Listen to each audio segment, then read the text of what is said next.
Basi nina kila sababu ya kumshukuru Mungu aliyeziumba mbingu na nchi. Hakika sherehe hii ina kibali kikubwa. Tangu mwanzo wa sifa mpaka Ijumaa palikuwa ni moto hapa. Hata waliokuwa wanakuja wachache walikuwa wanajitenda kalaoni, palikuwa ni moto. Hawajafeli.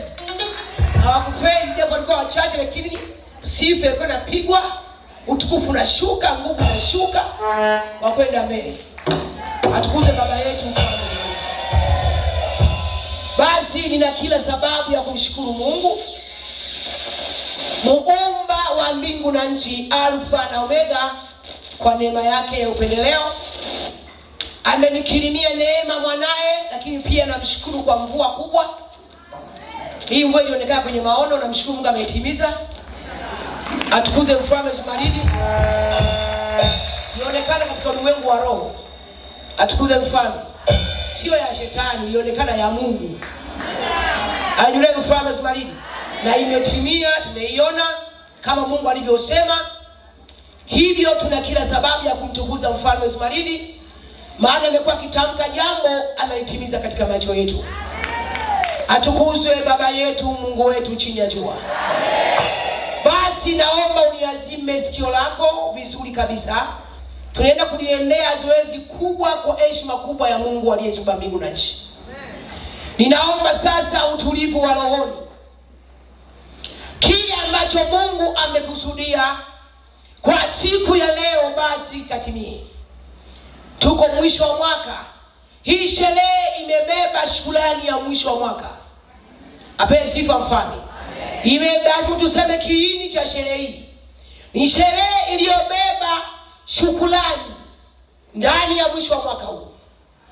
Mwaka huu mengi Mungu ameyafanya mbele yetu.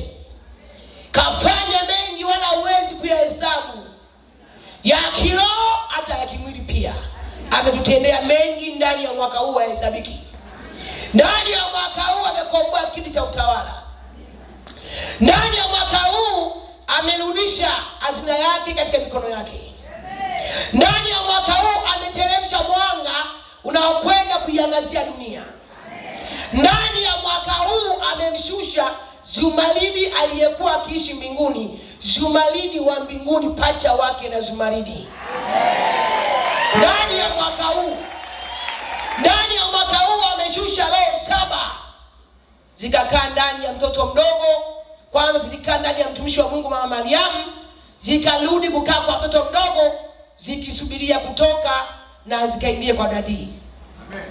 Ndani ya mwaka huu, ndani ya mwaka huu amerudisha siri iliyokuwa imefunga dunia, yaani namba za asili, password iliyokuwa imefunga dunia.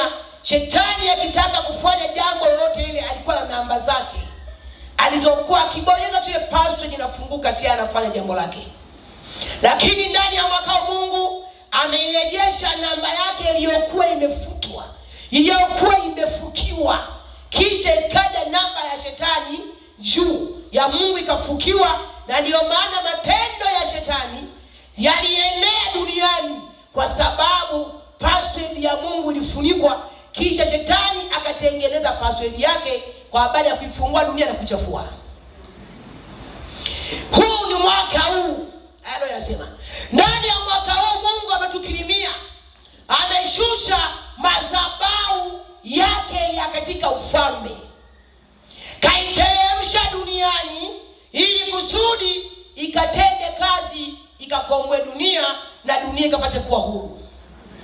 Nami Mfalme Zumaridi Mungu akaniwezesha, madhabahu hiyo haijashuka kwenye mti, nikatengeneza boma ambalo boma hilo Mungu akahifadhi vitu vyake vya zamani vilivyokuwa vimetekwa na Ibilisi na kuteremsha chini, vikakombolewa, vikaenda kutakaswa katika ufalme wa Mungu, kisha vikashushwa vije vikomboe dunia. Ndani ya mwaka huu apewe sifa Mfalme Zumaridi. Ndani ya mwaka huu Mungu ameishusha nguvu kubwa kupitia watoto 7, wakateremsha nguvu kutoka katika ufalme ikatufikia duniani.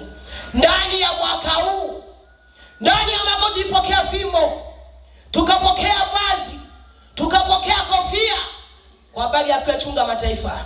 Ndani ya mwaka huu ni mengi ameyatenda Mungu, hayahesabiki. Siwezi nikasimulia hapa nikamaliza ambayo Mungu ameyatenda. Ndani ya mwaka huu Mungu Baba akajidhihirisha kwa umbo la njiwa, akaenda Dodoma, akaja mahali hapa, akaenda Kongo. Ndani ya mwaka huu na mpaka leo yumo ndani, tunasherekea. Ametulia, ana afya zake, hana hata homa. Ndani ya mwaka huu, hayo ni matendo ambayo Mungu ametenda. Ndani ya mwaka huu Mungu alisema kuna ishara zitatokea angani. Zimetokea ishara takribani 3 juu ya anga ndani ya mwaka huu.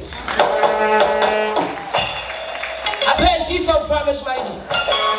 Ahimidiwe Mungu wetu chini ya jua. Ndani ya mwaka huu amewaepusha watu wengi na mauti mbalimbali, kawatenga. Ndani ya mwaka huu Mungu ameponya wengi ndani ya mwaka huu. Kwa hiyo huu mwaka hauna simulizi. Ndani ya mwaka huu Mungu, hakuna mwaka Mungu aliyeongea kama mwaka huu. Hakuna mwaka ambao Mungu amesema kama mwaka huu. Ameongea mambo makubwa mazito ambayo hakuwahi kusema mbele ya uzao wa kwanza. Ndani ya mwaka huu, ndani ya mwaka huu hata uzao wa kwanza ametuasa kwa habari ya kuendea dunia. Ndani ya mwaka huu ametupa maonyo mengi. Ndani ya mwaka huu ametupa maelekezo mengi sana kupitia manabii wake aliyokuwa akisema nao. Ndani ya mwaka huu Mungu alituambia kwa habari ya uchaguzi na tukashuhudia. Ndani ya mwaka huu ni mambo mengi amesema. Hata hii mvua ameisema juzi na imetokea na ameishusha. Ndani ya mwaka huu ni mengi amesema, ni mengi hata wewe amekutendea. Ni mengi hata wewe uliyekaa mahali hapo ameyatenda juu yako. Ndani ya mwaka huu hata Mungu amenifanikisha na mimi nimekuwa na mwili huu ndani ya mwaka huu. Ainuliwe Mfalme Ismaili. Mwaka ametenda makubwa. Ndani ya mwaka huu amemtawaza anko. Ndani ya mwaka amemkalisha tayari kwenye kiti. Ndani ya mwaka huu ni mengi ambayo ameyatenda. Kwa hii sherehe tunakwenda kushukuru kwa yote aliyoyatenda. Ndani ya mwaka huu Mungu hakuwahi kutuomba ng'ombe wa kijani au rangi kavu, lakini ndani ya mwaka huu Mungu ametuomba mpaka ng'ombe wa rangi. Hakuwahi kutuomba tukichinja ng'ombe wa rangi yoyote tunachinja tu, lakini ndani ya mwaka huu mpaka ametuomba kama nyinyi ambao mmenikosea, naomba ng'ombe wa rangi hii, na tukampata kwa wakati na tumechinja. Ndani ya mwaka huu amesema mambo makubwa, amesema nimefika. Ndani ya mwaka huu amesema mazito yanayotikisa hata ambayo hatukuweza kuyafikisha hapa. Tunajua sisi siri yetu kule. Ndani ya mwaka huu kaongea mambo makubwa sana kutoka nabii wake. Ametoa maelekezo makubwa ndani ya mwaka huu. Hata hii kwenda ushiriki sadaka ambayo tunakwenda kushiriki ameitolea maelekezo. Kwa hiyo kabla hatujaenda kuishiriki sadaka hii, tunasikiliza kwanza maelekezo ambayo ametupa tunakwenda kuishiriki sadaka hii. Ndani ya mwaka umefunga rekodi ya Mungu kuongea. Kaongea Mungu mpaka msikilizaji anachoka kusikiliza maono. Anachoka, analewalewa. Mambo ni makubwa na ni mengi ambayo Mungu ameyaongea ndani ya huu mwaka. Paka inafikia hatua muda unakuwa mchache wa kusikiliza, tunabidi tuyaache, tuyatunze tu ndani ya mwaka huu. Kasema kwa sababu alisema kwamba sina agano lingine la kwenda kusema. Hili ndilo agano langu la mwisho la kumalizia kazi na kuifunga dunia. Hivyo lazima niseme agano gani? Maana ni agano ya kufunga ulimwengu na dunia kuichoma moto, na watu wangu walionikubali kuwapeleka paradiso katika ufalme. Nitasemea wapi? Acha niseme leo, maana ndio agano la 7 utimilifu. Hakuna agano la 8 wala 10 wala 80 halipo, bali agano ni hili la mwisho. Kwa lazima niseme yote ni ya kumunte yaishi kwa habari ya agano langu la 7. Hata aliyo kama yabakiza kwa agano yaliyopita, ina maana ameleta mali hapa tuyafanyie kazi. Tubarikiwe na Mfalme Zumaridi. Fuatilia chaneli yetu ya YouTube kupitia Zumaridi News TV.